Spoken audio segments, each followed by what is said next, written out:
Hello दोस्तों, कैसे हैं आप सभी लोग। आप सभी का स्वागत करता हूं फिर से अपने चैनल नॉलेज बाय जी पर। आज हम इस वीडियो के अंदर समझने वाले हैं एक ऐसे प्रश्न को जो कि आपके लिए जानना बहुत ही ज़रूरी है। अगर आपके ऊपर कोई क्रिमिनल प्रोसीडिंग चल रही है, आपको नहीं पता है क्या स्टेप अभी कोर्ट लेगी, किस स्टेज पर आपकी प्रोसीडिंग चल रही है, किस स्टेज पर आपका केस चल रहा है। अगर आप लॉ इंटर्न हैं, आपको नहीं पता है कौन सी स्टेज आपके केस में चल रही है, तो कैसे पता चलेगा। अगर क्रिमिनल केस चल रहा है, कौन सी स्टेज है, कैसे पता चलेगा।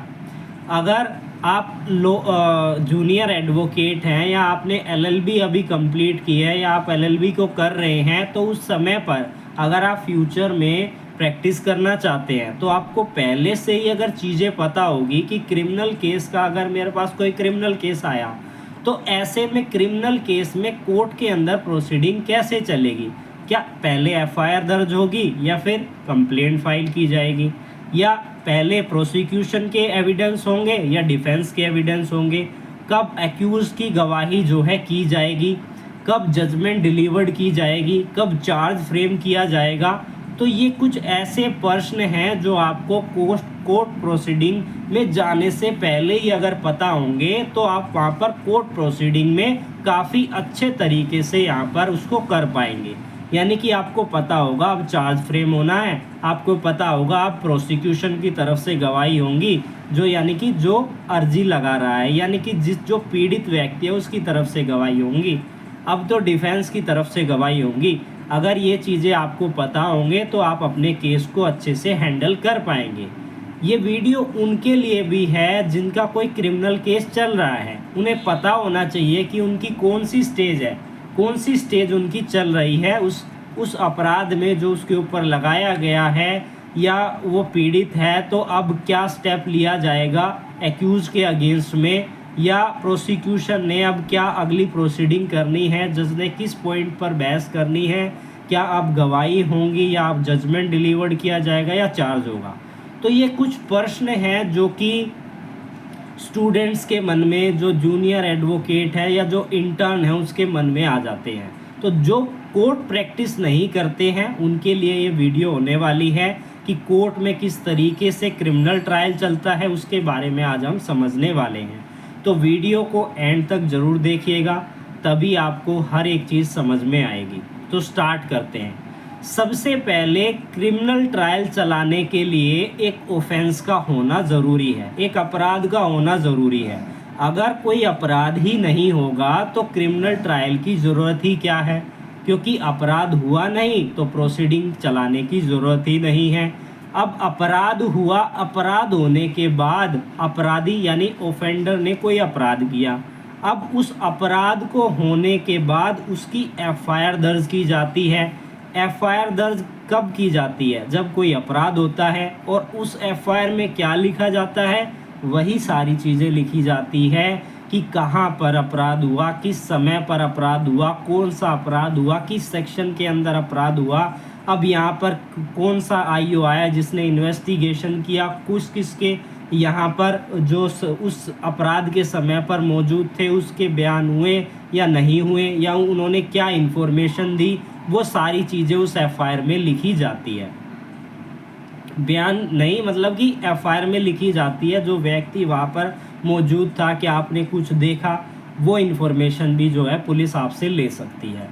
तो जब भी कोई ऑफेंस होता है तो उसमें या तो आप एफआईआर फाइल करते हैं या आप क्रिमिनल कंप्लेंट फाइल करते हैं। एफआईआर फाइल करते हैं और क्रिमिनल कंप्लेंट फाइल करते हैं। तो यहाँ पर कंप्लेनेंट, जब एफआईआर फाइल की जा रही है तो कंप्लेनेंट कोई भी हो सकता है, ज़रूरी नहीं है वो पीड़ित हो, इस बात को भी आपको ध्यान में रखना है। लेकिन जब आप कंप्लेंट फाइल कर रहे हो मजिस्ट्रेट साहब के समक्ष, तब आप हमेशा पीड़ित ही रहेंगे, क्योंकि पुलिस अधिकारी आपकी कंप्लेंट फाइल नहीं करेगा।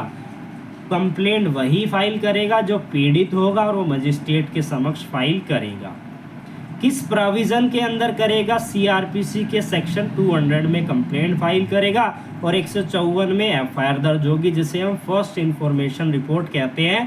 पहली सूचना जो कि अपराध के बारे में पता चली, उसके आधार पर आगे की कार्रवाई की जाती है। अब यहाँ पर एफआईआर फाइल हो गई। एफआईआर फाइल होने के बाद नेक्स्ट स्टेप क्या आता है? जैसे ही एफआईआर फाइल हो गई, एफआईआर में पता चल गया ये अपराधी है, ये अपराध हुआ है, इस सेक्शन के अंदर अपराध किया गया है। अब यहाँ पर नेक्स्ट स्टेप होता है उसकी क्या करना? एक्यूज की कस्टडी लेना। एक्यूज की कस्टडी लेते हुए यहाँ पर क्या स्टेप किए जाते हैं? वहाँ पर अरेस्ट मेमो प्रिपेयर किया जाता है, यानी कि एक्यूज़ को अरेस्ट किया जाएगा तो पुलिस अरेस्ट मेमो प्रिपेयर करेगी, ये पुलिस का काम है। या फिर सीजर मेमो जो है बनाएगी अगर उसके पास कोई हथियार मिलता है या किसी भी तरीके की जिससे ऑफेंस को उसने अंजाम दिया है, यानी कि उसने क्या किया है, किसी का फ़ोन छीना है तो बाइक को जब्त किया जाएगा, अगर वो मिल जाता है मौके पे उसको अरेस्ट किया जाएगा तो अरेस्ट मेमो तैयार किया जाएगा। यहाँ पर उसी समय पर 161 के जो है बयान लिए जा सकते हैं, 161 के बयान लिए जाएंगे। अब ये सारी चीज़ें इकट्ठा करके एक मोटी सी पेपर की शीट बनाई जाएगी जिसे हम चालान कहते हैं, जिसे हम चार्जशीट भी कहते हैं। उससे पहले यहीं पर एक और पॉइंट आता है, बेल प्रोविज़न।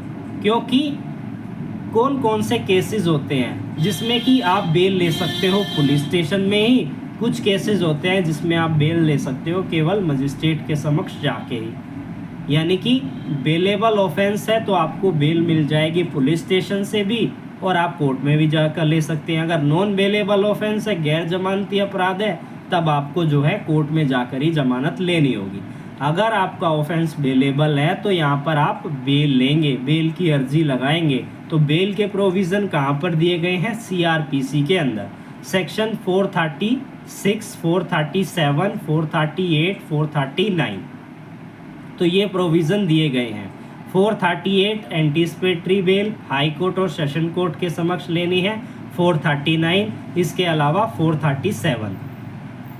अब हम बात कर लेते हैं, बेल ले ली, उसके बाद आपकी वो चार्जशीट जो तैयार की गई इन्वेस्टिगेशन करने के बाद, जिसमें कि बयान दर्ज किए गए, जिसमें कि अरेस्ट मेमो प्रिपेयर किया गया, जिसमें सीजर मेमो प्रिपेयर किया गया, या और भी जो भी स्टेप जो है वो पुलिस ने लिए उस केस को इन्वेस्टिगेट करने के लिए। अब जैसे ही वो चालान जिसे हम चार्जशीट कहते हैं वो आ जाता है, अब 173 सीआरपीसी के अंदर वो चालान जो है मजिस्ट्रेट साहब को दिया जाता है और मजिस्ट्रेट साहब यहाँ पर कोग्निजेंस लेते हैं। कोग्निजेंस का मतलब होता है माइंड को अप्लाई करना, और उसमें अपने जो इन्वेस्टिगेशन करके पुलिस ने पूरी चार्जशीट दी है उसके आधार पर अगर क्राइम जो घटित हुआ है वो उस अपराधी के अगेंस्ट बन रहा है, जो उस इन्वेस्टिगेशन जो पुलिस ने की है, पुलिस रिपोर्ट तैयार करके दी है, उसमें जिस अपराधी के अगेंस्ट में बताया गया है कि इसने ये अपराध किया है, अगर कोर्ट को लगता है कि एक्चुअली में इन सारे डॉक्यूमेंट से जो एविडेंस दिए गए हैं उससे लग रहा है कि अपराध बन रहा है, तो यहाँ पर उसके अगेंस्ट में कॉग्निजेंस जो है कोर्ट लेता है। और कोर्ट यहाँ पर क्या करेगा? चार्ज फ्रेम करेगा, यानी कि चार्जशीट आने के बाद मजिस्ट्रेट साहब अपने माइंड को अप्लाई करते हुए जो डॉक्यूमेंट पुलिस रिपोर्ट में आए हैं जिसमें कि ये कहा गया है इस अपराधी ने ये अपराध किया है और ये डॉक्यूमेंट है, इसने ये गवाही दी है, इसके इस समय पर इसके पास ये रिकवर किया गया है, तो उस आधार पर कॉग्निजेंस लिया जाता है और चार्ज फ्रेम किया जाता है। चार्ज फ्रेम करने के बाद नेक्स्ट स्टेप क्या आता है? जैसे ही चार्ज फ्रेम कर दिया उसके बाद आता है कि आपने जो ये अपराध किया है, क्या आप सहमत हो कि आपने ही ये अपराध किया है? क्या आप अपने गिल्ट को एक्सेप्ट कर रहे हो, प्लीड कर रहे हो सॉरी या आप इस गिल्ट को प्लीड नहीं कर रहे हो, ट्रायल के लिए क्लेम कर रहे हो? ये मैंडेटरी होता है जो कि मजिस्ट्रेट साहब हर एक एक्यूज से जो है पूछेंगे कि आप इस जो ये अपराध किया गया है, जो ये सारे दस्तावेज आपके अगेंस्ट में दिए गए हैं, क्या आपने ये अपराध किया है या नहीं? क्या आप अपने अपराध को मान रहे हैं या नहीं, या फिर आप ट्रायल करना चाहते हैं? तो हमेशा 99% जो है ऐसा ही होता है कि वो ट्रायल क्लेम करते हैं और वो ट्रायल के लिए कहते हैं कि मैं इसको आगे केस को बढ़ाना चाहता हूँ, इस पर अपनी तरफ से सबूत पेश करना चाहता हूं कि मैंने ये अपराध नहीं किया है, मेरे को तो झूठा फंसाया गया है इस केस के अंदर। तो यहाँ पर चार्ज फ्रेम हो गया। चार्ज फ्रेम होने के बाद गिल्टी प्लीड के लिए कहा, अगर उसने प्लीड कर लिया तो यहीं पर कन्विक्शन हो जाएगा और उसको दोषी ठहरा दिया जाएगा। अगर वो गिल्टी प्लीड नहीं करता है तो यहाँ पर अगला स्टेप क्या होगा, अब गवाही चालू हो जाती है।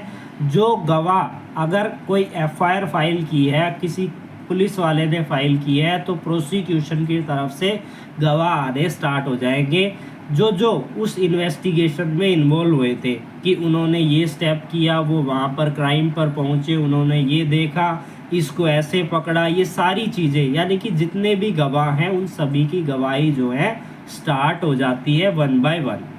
जैसे ही प्रोसिक्यूशन की गवाही होती है उसके बाद चाहे तो एक्यूज्ड के 313 सीआरपीसी के अंदर जो है उसकी स्टेटमेंट रिकॉर्ड की जा सकती है और उसमें उससे पूछा जा सकता है कि आप क्या कहना चाहते हैं, आपने ये क्राइम किया है, नहीं किया तो क्यों, नहीं किया तो आपके पास कोई इसका सबूत है, क्या आप ये कहना चाहते हैं कि तो आपको झूठा फंसाया गया है, क्या आपके इस कहने के लिए आपके पास कोई सबूत है कि आपने नहीं किया, क्या स्टेप, क्या पुलिस वालों ने आपको फंसाने की कोशिश की है, तो कोई सबूत तो होगा आपके पास कि आपने नहीं किया।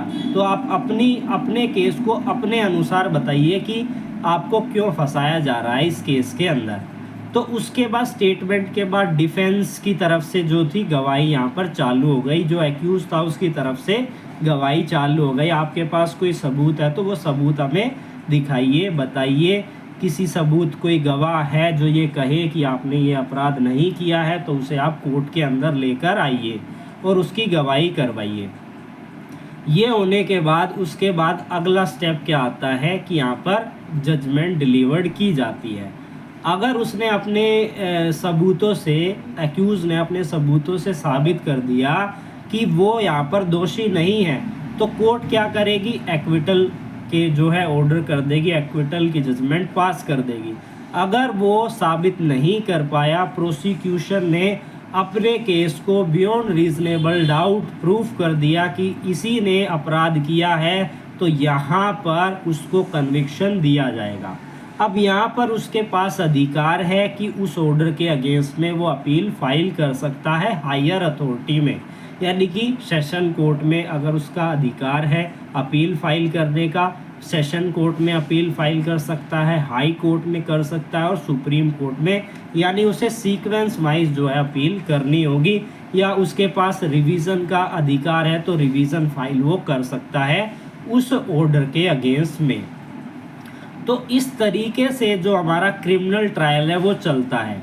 इसमें आपने क्या समझा कि आपके पास अगर कोई केस आ रहा है, चार्ज फ्रेम हो रहे हैं, आपके पास कोई केस आ रहा है, जब विटनेस की गवाही चल रही है, तो आपको पता तो होना चाहिए कि अब मेरा केस जो है गवाही पर है, अब मेरी प्रोसिक्यूशन की तरफ से गवाही हो गई, अब डिफेंस की तरफ से गवाही होगी, या फिर डिफेंस की तरफ से भी गवाही होगी और प्रोसिक्यूशन की तरफ से भी गवाही होगी, लेकिन एक्यूज़ के स्टेटमेंट नहीं हो, या एक्यूज़ के स्टेटमेंट पर जो है केस चल रहा है, या कोर्ट जो है जजमेंट देने वाली है, सारी चीज़ें कंप्लीट हो गई है, पहले की सारी प्रोसीडिंग हो चुकी है।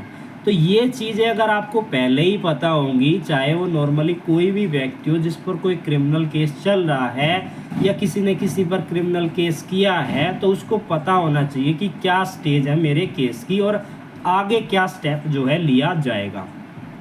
तो आई होप ये वीडियो आपके लिए इन्फॉर्मेटिव रही होगी और इस वीडियो से आप इन्फॉर्मेशन ले पाए होंगे। इसी तरीके की कानूनी जानकारी के लिए आप हमारे साथ जुड़ सकते हैं। फिर मिलेंगे एक न्यू वीडियो के साथ, एक नई कानूनी जानकारी के साथ। तब तक के लिए जुड़े रहिए अमित कुमार नॉलेज बाई जी के साथ।